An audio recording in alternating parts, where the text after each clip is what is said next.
பத்திரிகையாளர் எல்லாருக்கும் நன்றி, வணக்கம். சிட்டி ஆஃப் ட்ரீம்ஸ் படம் பார்த்ததுக்கு மிக்க மகிழ்ச்சி. இந்த படம் வந்து அமெரிக்காவில் நடக்கிற ஒரு துயரமான சம்பவத்தை தான் நாங்கள் காமிச்சிருக்கோம். ஏன்னா so the dark side of America. ஏன்னா அமெரிக்காவில் எப்போயுமே சூப்பர் பவர் எல்லா இடத்துலையும் போய் இப்போ இந்தியா வந்தோன்னா அவங்க ஸ்லம்மை காமிப்பாங்க, ஆல் த பேட் திங்ஸ் தான் காப்பாங்க. ஸோ ஜென்ரலாகவே எல்லாருக்குமே ஒரு டிஃப்ரெண்ட் ஒப்பீனியன் இருக்குது அமெரிக்காவில். இந்த மாதிரி ஒரு பவர்ஃபுல் கண்ட்ரியில் 12 மில்லியன் கிட்ஸு கடத்தப்பட்டு பலவேறு செக்டர்ஸில் வந்து அவங்கள கொடுமை பண்ணி வேலை வாங்குறாங்க. இந்த கான்செப்டில் தான் இந்த படம் எடுத்தோம். நீங்கள் படத்துலேயே பார்த்துருப்பீங்க, it's a fact. 12 million kids இது வரைக்கும் கடத்தப்பட்டிருக்காங்க. இது வந்து ஒரு $50 billion business. It's a modern slavery, it's a fastest growing business in America. அந்த படம் வந்து உங்களுக்கே தெரியும், கான்ட்ரவர்ஷியல் படம் எடுக்கிறது எவ்வளோ கஷ்டம். அதே மாதிரி ஒரு நல்ல படம், ஃபஸ்ட் டைம் ரைட்டர் டைரக்டர், சின்ன பையன், 14 வயசு பையன்தான் படத்தினுடைய மெயின் லீடே. எனக்கு ஃபஸ்ட்டு படம் வந்து ஒரு வருஷம் கஷ்டப்பட்டேன் படம் ரிலீஸ் பண்ணுறதுக்கு. அட்லீஸ்ட் ஒரு 100 தியேட்டர்ஸாவது கிடைக்குமான்னு சொல்லி தான் நான் ஒர்க் பண்ணேன். அப்புறம் நிறையா செலிப்ரிட்டிஸ் வந்த படத்தை பார்த்து ட்வீட் பண்ணாங்க. சில்வஸ்டர் ஸ்டலோன், மெல் கிப்சன், அப்புறம் நிறையா பாலிட்டிஷியன்ஸ் படத்தை பார்த்து இது பண்ணோன்னா படம் கொஞ்சம் பெரிய டைமென்ஷன் கிடச்சிது. அதுக்கப்புறம் ஸ்லோலி வந்து ஃபஸ்ட்டு ஒரு டிஸ்ட்ரிபியூஷன் கம்பெனி வந்து 300 தியேட்டர்ஸ் கமிட்மெண்ட் கொடுத்தாங்க. அதுக்கப்புறம் 500 கமிட்மெண்ட்ஸ் கொடுத்தாங்க. அதுக்கப்புறம் 1000 தியேட்டர்ஸ் கமிட்மெண்ட் கொடுத்து last year August 30 only in America இந்த படத்தை 1000 தியேட்டரில் ரிலீஸ் பண்ணோம். நெக்ஸ்ட்டு மந்த்து லயன்ஸ் கேட் வந்து இன்டர்நேஷ்னல் இந்த படத்தை ரிலீஸ் பண்ணுறாங்க. நன்றி. ரெஸ்பான்ஸ் நல்ல ரெஸ்பான்ஸுங்க.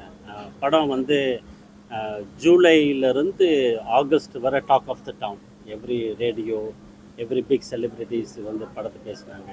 காமன் பீப்புளே வந்து நிறைய பேர் படம் பார்த்துட்டு, இப்போ நான் நார்மலாக ஒரு ரெஸ்டாரண்ட்டு போய் என் பேரை கேட்டாலே வந்து நிறைய பேர் வந்து என்கிட்ட பேசினாங்க. Lot of people always tell I am so honour to meet you. இந்த மாதிரி படம், அதாவது படம் எடுக்கலாம், நம்ம வந்து ஒரு சென்சிட்டிவ் டாப்பிக்கை ஒரு போரிங் ட்ராமாவும் இல்லாமல் ஒரு கமர்ஷியல் கலந்த ஆஸ்பெக்டில் தான் பார்த்திங்கன்னா ஒரு த்ரில்லல் மாதிரி இருக்கும். அதில் ஒரு நல்ல கான்டென்ட்டு, ஒரு ஃபீல் கொடுக்கக்கூடிய படமாக எடுக்கணும்னு சொல்லி தான் நாங்கள் எடுத்தோம். So it had a very excellent response. Objection வந்து ஒரு பொலிட்டிக்கல் மூவியாக வந்து க்ரியேட் பண்ணுறதுக்கு ட்ரை பண்ணாங்க. நான் வந்து எல்லாருக்குமே அனுப்பினேன், டெமோக்ராட்டிக் பார்ட்டி, ரிப்பப்ளிக்கன் பார்ட்டின்னு எல்லாருக்குமே அனுப்பினேன். அப்போ வந்து பெரிய இது அதான் சொன்னல, இந்த $50 பில்லியன் பிஸ்னஸ்னால நிறையா பவர்ஃபுல் பிஸ்னஸ் மேன் வந்து டெகைனில் இருந்ததுனால அதனாலே படம் ரிலீஸ் பண்ணுறதுக்கு கஷ்டமாக இருந்துச்சுன்னா எனக்கு தெரியல. ஏன்னா நிறையா ஸ்டுடியோஸ்க்கு போனேன், எல்லாருமே படம் நல்லா இருக்குது, but they don't want to give a commitment. இருந்தாலும் நான் வந்து கைவிடலை. ஏன்னா இந்த மாதிரி ஒரு படம் வந்து மக்களுக்கு போய் சேரணும். ஏன்னா நிறைய பேருக்கு வந்து இது நடக்குதுன்னே தெரியாது அமெரிக்காவில். இப்போ நான் வந்து லாஸ் ஏஞ்சல்ஸ் இருக்கேன், என்டையர் வந்து எல்லையில் தான் நடக்குது, எல்லையிலே யாருக்கும் தெரிய மாட்டேங்குது. அப்படி இருக்கிற ஒரு விஷயத்தை காமிக்கும் போது அவங்களே ஆச்சரியப்படுறாங்க, என்ன இவ்வளோ பெரிய விஷயம் நடக்குதா அப்படின்னு. அதனால் ஐ எம் வெரி ஸ்டபர்ன். படம் வந்து ஒரு பெரிய தியேட்டரில் போய் எல்லோரும் பார்த்தாதான் அது ஒரு ரீச் இருக்கும். அதுக்காண்டி ஏதாவது ஒரு எஃபர்ட் பண்ணலாம் அப்படிங்கிற ஒரு இன்ஸ்டிகேஷன் இருக்கிறதுக்காண்டி தான் இது. பேஸ்ட் ஆன் ட்ரூஸ், இன்னமும் நடக்குதுங்க அமெரிக்கா. அங்கே அதே தாங்க, அந்த அப்படியே தான் இருக்குது. 20 வருஷமாக பேசிக்கிட்டே தான் இருக்கேன். இது வந்து எல்லாம் மிகப்பெரிய டாப் பிராண்டில் நடக்கிற கதை தான். ஆமாம், நாங்கள் எங்களுடைய பர்டிகுலருக்காக வந்து ஒரு பெரிய பிராண்டில் 1986 எல்மாண்ட் கலிஃபோர்னியாவில் நடந்த கதை. உண்மையிலேயே அந்த காப்ஸ் அந்த இடத்துல போய் 68 குழந்தைகளை வந்து ரெஸ்கியூ பண்ணாங்க. பட் ஒன்றுமே நடக்கலை. அதுக்கப்புறம் கேஸும் போட முடியல. ஏன்னா அந்த இப்போ ஒரு கம்பெனியில் போய் பெரிய பிராண்டிங் வந்து ஒரு தேர்ட் பார்ட்டி வெண்டர் கான்ட்ராக்ட் கொடுப்பாங்க. பட் அவங்க சொல்லுவாங்க என்னுடைய ரெஸ்பான்சிபிலிட்டி கிடையாது, அவங்க என்ன பண்ணுறாங்கன்னு. அவங்களுக்கு தெரியும் என்ன பண்ணுறாங்கன்னு, அதை காமிக்க மாட்டாங்க. அதனால் we are trying to make a law, the branding should be responsible. ஏன்னா வெண்டர் இந்த மாதிரி டிராஃபிக்கிங் பண்ணுறது, அதை மெயின் அடிப்படையாக வச்சு தான் பண்ணோம். அந்த 2 காப்ஸ் யார் வந்து அதை போய் இது பஸ்டட் பண்ணி 68 இது பண்ணாங்களோ அவங்கள்ட்டெல்லாம் போய் இன்டர்வியூ எடுத்து அந்த இதில் பேஸ்ட் ஆன் ட்ரூ ஈவெண்ட்ஸில் தான் இந்த படமே பண்ணோம். அது ஜென்ரலாக பார்த்திங்கன்னா எல்லாருமே வந்து ஒரு 12 மில்லியன் கிட்ஸ் வந்து பாதிக்கப்படுறாங்க. இருந்தாலும் அதில் ஒருனுடைய பையனை எடுத்து பல குழந்தைகளோட பல கதைகள் இருக்கும். அதில் உண்மையான ஒரு பையன் அவனுடைய கதை, அவன் எப்படி உள்ளே போனான், அவன் எப்படி வெளியில் வந்தான், அதை பேஸ் பண்ணி சார் இது வரைக்கும் அமெரிக்கன் படங்கள், ஹாலிவுட் படங்கள்லாம் அமெரிக்கன் மிலிட்டரியை புகழ்பாடுற மாதிரியும் சாதனைகள் பண்ண மாதிரியும் தான் காமிப்பாங்க. இந்த படம் முதல்ல நீங்கள் இப்படி எடுத்துருக்கீங்க. உங்களுக்கு நீங்கள் இந்தியாவிலேருந்து ஒரு கண்ட்ரிலேருந்து போயிருக்கீங்கிறப்போ அங்கே இதுக்கப்புறம் எப்படி உங்களுக்கு ஒரு கான்ஃபிடென்ட் தாங்க. எங்கே தப்பு நடந்தாலும் அதை சொல்லி காமிக்கிற ஒரு பவர்ஃபுல் இருக்குது. Media is such a powerful. The media like blasted the whole thing in America. The powerful tool. எனக்கு நல்லா தெரியும் இந்த படம் வெளியில் வந்துச்சுன்னா எல்லாரும் பேசுவாங்க. ஒரு ஃப்ரீடம் ஆஃப் கண்ட்ரி, நம்ம எது வேணாலும் சொல்லலாம் அப்படிங்கிற ஒரு ஃப்ரீடம் இருக்குது. அதை வச்சு பேஸ் பண்ணி எடுத்தது தான். நம்ம சொல்கிற விஷயத்தை தாராளமாக தைரியமாக சொன்னால் அதில் தப்பே கிடையாது. அவங்க அந்த ட்வீட்டே பண்ணாங்களே, சில்வர் ஸ்டார் ஸ்டோலின் வந்து அந்த படத்தை பார்த்துட்டு மனசு நம்ம வந்து நிறைய தடவை பல படங்கள் பார்ப்போம், சில படங்கள் தான் நம்ம மனசில் நிற்கும். அந்த மாதிரி படம் தான் சிட்டி ஆஃப் ட்ரீம்ஸ்.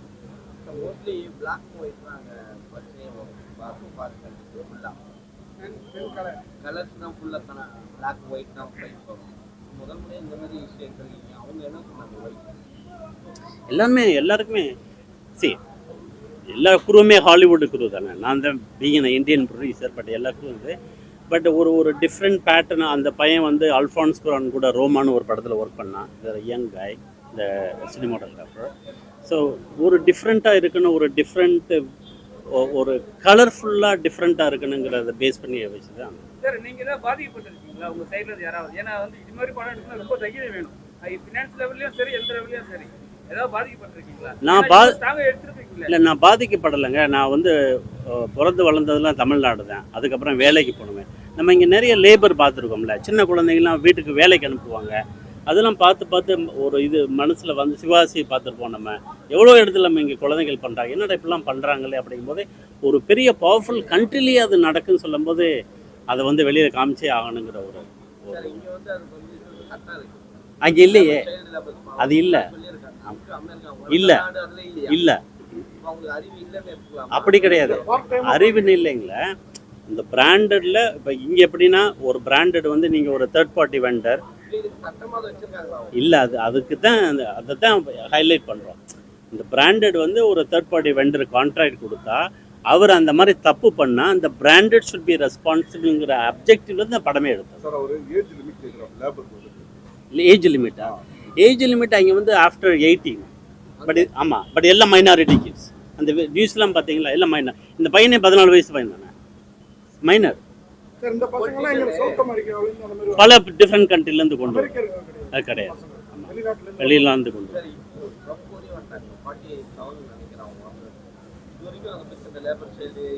எல்லாரும் பார்த்தீங்கல்ல, எல்லாரும் பேசிக்கிட்டே தான் இருக்காங்க. 20 வருஷமா பேசிக்கிட்டே தான் இருக்காங்க. எந்த விதமான ஆக்ஷனுமே எடுக்கல. அது கேப்டன் இருக்கு. பவர்ஃபுல்லாக இருக்கும்ல, பேசிக்காக இருக்காது. $50 பில்லியன் பிஸ்னஸ்ங்க எவ்ரி இயர். அப்போது ஒரு பவர்ஃபுல் பீப்புள் வந்து இன்ஃப்ளூயன்ஸ் இருக்க தானே செய்யும். ஆமாம், ஃபஸ்ட்டு 10 நிமிஷம் மட்டும் ஸ்பானிஷ். ஏன்னா I want to have the nativity. பையன் வந்து ஃபஸ்ட்டு வந்து இதில் தானே இருக்கான், மெக்சிகோவில் தான் இருக்கான். அவன் இங்கிலீஷ் பேசுகிற மாதிரி நம்ம எடுக்க முடியாது. அதனால மட்டும் சப்டைல் ஸ்பானிஷ். ஆமாம் ஆமாம் ஆமாம். சரி, நம்ம எது பண்ணி பாதிக்கப்படுறோமோ அது நம்ம அந்த மாதிரி வந்துச்சுன்னா கண்டிப்பாக ஃபியூச்சரில்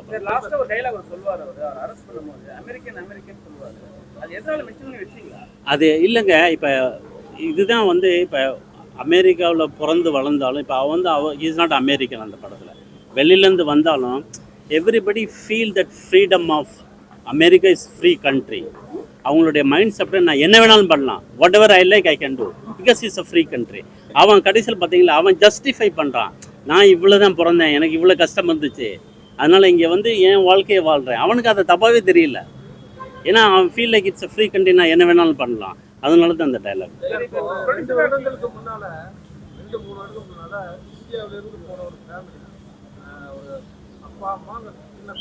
மெக்சிகோ வழியா அந்த உள்ள நுழைய பார்த்தப்ப பனி பொழிவு தாங்க முடியாம இறந்த போயிட்டாங்க. இந்த மாதிரி ஒரு சப்ஜெக்ட் வச்சு கூட நீங்க எடுக்கலாம். அது நீங்கள் 1 2ங்கிறீங்க, அது எவ்ரிடே நடக்கிற கதைங்க. எவ்ரிடே ஒரு 10 பேர் சாகுறாங்க பார்டர். அது 10 வருஷம் 15 வருஷமாக நடந்துக்கிட்டே இருக்கு. அந்த பார்டர்ல கிராஸ் பண்றாங்க, அவங்க உள்ள வந்து தவிர அவங்க வந்து புதுசாக ஒரு சட்டம் போட்டிருக்காங்க, அவங்க யாருமே கிடையாது சொல்லி அமெரிக்கா குடியுரிமை கிடையாதுன்னு சொல்லியிருக்காங்க. இதை பற்றி அவங்க வந்து நம்ம பொலிட்டிக்கலாக கமிட் பண்ண எதுவும் கமெண்ட் பண்ண முடியாது. But as a human thing it is wrong. வர்றதும் தப்பு, வர்றவங்களை அது மாதிரி ட்ரீட் பண்ணுறது தப்பு. ஏன்னா நம்ம ஊரில் வேலை இல்லைங்கிறக்காண்டி எல்லாரும் அமெரிக்கா போக முடியாது. அவங்க வந்து they want to protect their own country. Every country அப்படித்தானே. வி டோன்ட் இப்போ நம்ம இருக்கிறதுல திடீர்னு வேறவங்க வந்து நிறையா வந்து தான் என்ன வேலையிலேருந்து வெளியில் வராங்க, நம்ம வேலையை எடுத்துக்கிறாங்க ஒரு ஃபீல் இருக்கும். அது ரெண்டுமே தப்புன்னு தான் சொல்லுவேன். அது ஒவ்வொரு பாலிட்டிஷியன்ஸ் வந்து அவங்களுடைய வியூ ஆஃப்ல அவங்க they will take some action. But whatever it is be treat as a human. தொடர்ச்சியா வந்து நீங்க இங்கிலீஷ் படமே எடுத்துட்டு இருக்கீங்க, எப்போ தமிழ் படம் எடுக்க போறீங்க? எடுக்கலாம். அது வந்து என்னன்னா இங்கிலீஷ் படம் எடுக்கிறவங்கலாம் அவங்க லாங்குவேஜ் வேற மாதிரி இருக்கும், அவங்க ப்ரொடியூசர்லாம் பேமெண்ட் சம்திங்லாம் வேற மாதிரி இருக்கும். தமிழ்ல பண்ணீங்கன்னா என்ன பண்ண போறீங்க? ஐடியா இருக்கா? இப்போதைக்கு இருக்கு.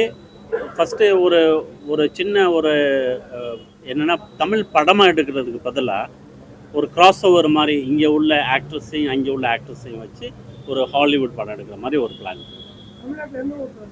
நான் வந்து பிறந்தது கம்பம், பல ஊர்களில் வளர்ந்தேன். அப்பா கவர்மெண்ட் எம்ப்ளாயி. ஃபெஸ்டிவலுக்கு அனுப்பி மேமூத் ஃபெஸ்டிவலில் வந்து ப்ரீமியர் பண்ணேன். கொஞ்சம் பக்கத்தில் வாங்களே. பொண்ணு நடிச்சிருக்கல ஒரு ஜோடியா. ஆமாம்.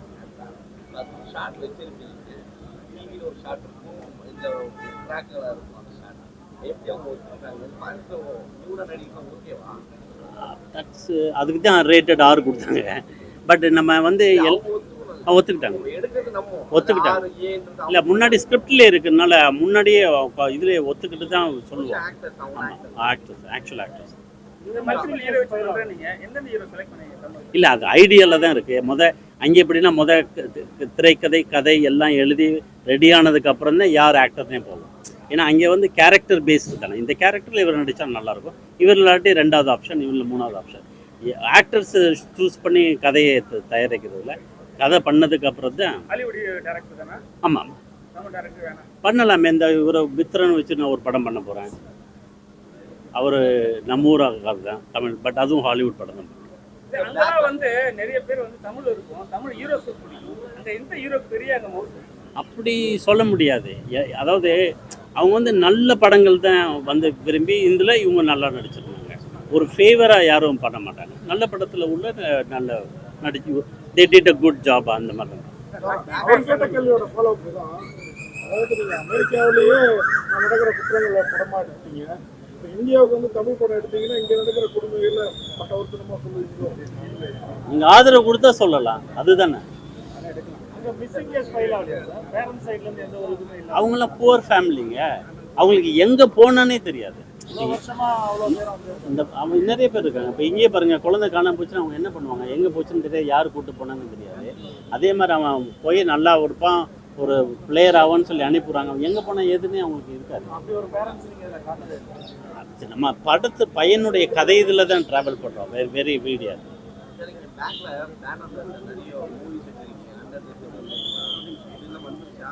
அதெல்லாம் நான் ப்ரொடியூஸ் பண்ணி ரிலீஸ் பண்ண படங்கள். இதுதான் லாஸ்ட்டாக பண்ணது. இது வரைக்கும் 5 ஹாலிவுட் படம் பண்ணி ரிலீஸ் பண்ணியிருக்கேன். அந்த ஆர்டரில் போட்டிருப்பேன். First star, second wild nights with Emily, அப்புறம் அண்டர் த சில்வர் லேக், அப்புறம் ஃப்ளின்ச், அப்புறம் சிட்டி.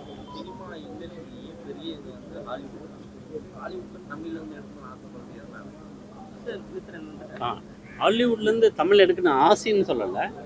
சினிமா இஸ்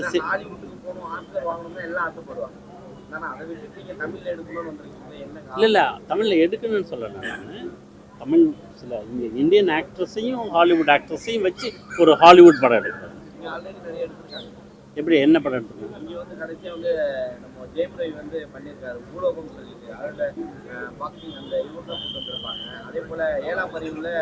இல்லை நான் அப்படி சொல்லலை.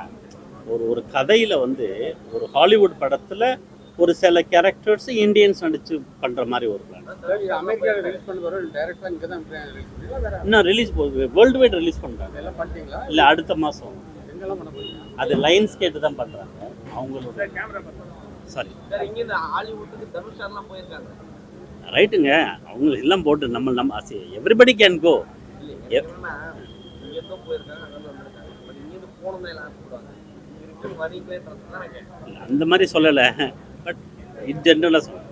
இது ஃபெஸ்டிவல் வேற பார்த்தா சார் அப்படின்றதுனால ஃபெஸ்டிவல் வேற பார்த்தா ஃபிலிம் ஃபெஸ்டிவல் போச்சு மேமூத்தில் அப்படின்னு சொல்லி ஒரு ஃபெஸ்டிவலில் வந்து ப்ரீமியர். சார் இங்க ஸ்கிரீனிங் பண்ண போறீங்களா அது வந்து லைன்ஸ் கேட் பெரிய கம்பெனினால அவங்க எங்கே ரிலீஸ் பண்ணுறாங்கன்னு பார்த்து தான் நம்ம நல்ல படம் நீங்க அவேர்னஸ் கொடுக்குறீங்க, எல்லா கண்ட்ரிலும் ரிலீஸ் பண்ணலாம் தாராளமா. அதாம்மா இது தமிழ்ல டப் பண்ணா நல்லா இருக்கும். பண்ணலாமே, கண்டிப்பாக. நீங்க ஆளுக்கு போய் தான் இங்க டைரக்ட் பண்ணணும்னு அந்த ஆசை எப்படி இருந்தது? தமிழ்ல மாதிரி பண்ணிக்கலாம். ஏன்னா நான் 20 வருஷமா அங்கே தானே வாழ்கிறேன், அதான் அங்க சம்பாதிக்க சங்கத்தை செலவு பண்ணலாம். அப்படி கிடையாதுல்ல, நம்ம இருக்கிற இடத்துல தானே பண்ண முடியும். இப்போ நீங்கள் இங்கே விட்டுட்டு பாம்பேயில் போய் பிஸ்னஸ் பண்ணுவீங்களா? இல்லை இல்லை, எங்க போனாலும் தமிழ்நாட்டுக்கு வந்து தான் பண்ணுவாங்க. அது இது வரைக்கும் அப்படியே இருந்தது. அடுத்த படம் டைரக்டரா சார்? நான் வந்து இந்த படம் டைரக்ட் பண்ணல, நான் வந்து நாளை இயக்குனர் அடுத்த படம் பண்ணுறேன் சாரோட. நாளை இயக்குனரில் நிறையா குறும்படங்கள் பண்ணியிருக்கேன். இவர் கார்த்திக் சுப்ராஜ் சீசன் 2 பண்ணாங்க, சீசன் 3 நான் பண்ணேன் அதுக்கப்புறமா. அப்புறம் அங்கே நிறையா படங்கள் பண்ணியிருக்கேன். இப்போ அடுத்த படம் இங்கே பண்ணுறதுக்காக வந்திருக்கேன். ஹாலிவுட் நிறைய படம் பண்ணியிருக்கீங்க. ஹாலிவுட். ஏதாவது சார் மென்ஷன் ஏதாவது படம் என்னோட பேர் கூகுள் பண்ணிங்கன்னா வரும். ஓகேம்மா தேங்க்ஸ். தேங்க்ஸ், நன்றி, வணக்கம்.